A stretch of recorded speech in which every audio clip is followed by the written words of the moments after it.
Hello friends, ಎಲ್ರಿಗೂ ನಮಸ್ತೆ. ಇವತ್ತಿನ ಒಂದು ವಿಚಾರ ಅಂದರೆ ಈ ಅಹ ಇದಾವಲ್ಲ, ಅಹ ನಮ್ಮ ವರ್ಣಮಾಲೆಯದು ಒಂದು ಪಟ ನಾನು ನೋಡಿದ್ರೆ ಅದರ ಸ್ಥಾನ ನಿಮ್ಗೆ ಗೊತ್ತಿದೆ.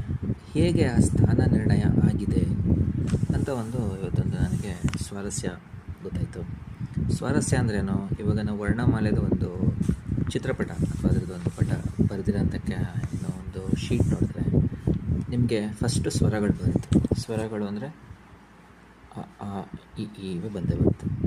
ಅದರ ನಂತರ ನಿಮಗೆ ಈ ಯೋಗವಾಹಕಗಳಾದ ಅಹ ಇರುತ್ತೆ. ನಂತರ ನಿಮಗೆ ಕಕ್ಕಾಗ ಗಾನ ವರ್ಗೀಯ ವ್ಯಂಜನಗಳಾಯಿತು. ಅದರ ನಂತರ ಯಾರ ಲಾವ ಅವರ್ಗೀಯ ವ್ಯಂಜನಗಳಾಯಿತು. ಈ ಅಹನ ನಾವು ಸ್ವರಗಳ ಮುಂಚೆ ನೋಡ್ತೀವ ಫಸ್ಟೇ. ಈಗ ಯೋಗವಾಹಕಗಳು ಅಂತ ಹೆಸರು ಕೊಟ್ಟಿದ್ದಾರೆ, ಸ್ವರಗಳಿಗೆ ಮುಂಚೆನೇ ಕೊಟ್ಟಿದ್ದಾರೆ. ಅದನ್ನು ಕೆಲವು ಸತಿ ನೀವು ನೋಡಿದ್ರೆ ಅಹ ಅಂತಲೂ ಬರೆಯಲ್ಲ, ಅದನ್ನು ಅಮ್ಗೆ ಒಂದು 0 ಹಾಕಿರ್ತಾರೆ, ಮತ್ತು ಅಹಾಗೆ ಹಿಂಗೆ 2 ಚುಕ್ಕೆ ಹಾಕ್ಕೊಡ್ತಾರೆ. ಫಸ್ಟ್ ಬರೆದು ಬಿಡ್ಬೋದಾಗಿತ್ತಲ್ಲ ಇದು ಯೋಗವಾಹಕಗಳನ್ನು ಅನ್ನೋ ಪ್ರಶ್ನೆ. ಆದರೆ ನೀವು ನೋಡಿದ್ರೆ ಯಾಕೆ ಇದನ್ನು ಸ್ವರಗಳು ಅಂದರೆ ಈ ಸ್ವರಗಳು ಮತ್ತು ವ್ಯಂಜನಗಳ ಮಧ್ಯನೇ ಯಾಕೆ ಇದನ್ನು ಕೊಟ್ಟಿದ್ದಾರೆ ಅಂತ. ಯಾಕೆ ಅಂತಂದರೆ ಇದರ ಅರ್ಥ ಏನು ಅಂತಂದರೆ, ಈ ಯೋಗವಾಹಕಗಳು ಯಾವಾಗಲೂ ಸ್ವರದ ನಂತರ ಬರುತ್ತೆ ಮತ್ತು ವ್ಯಂಜನಕ್ಕೂ ಮುಂಚೆ ಬರುತ್ತೆ ಅಂತ ಇಲ್ಲಿ ಬರೆದು ಹೇಳಿದ್ದೀನಿ ನೋಡಿ.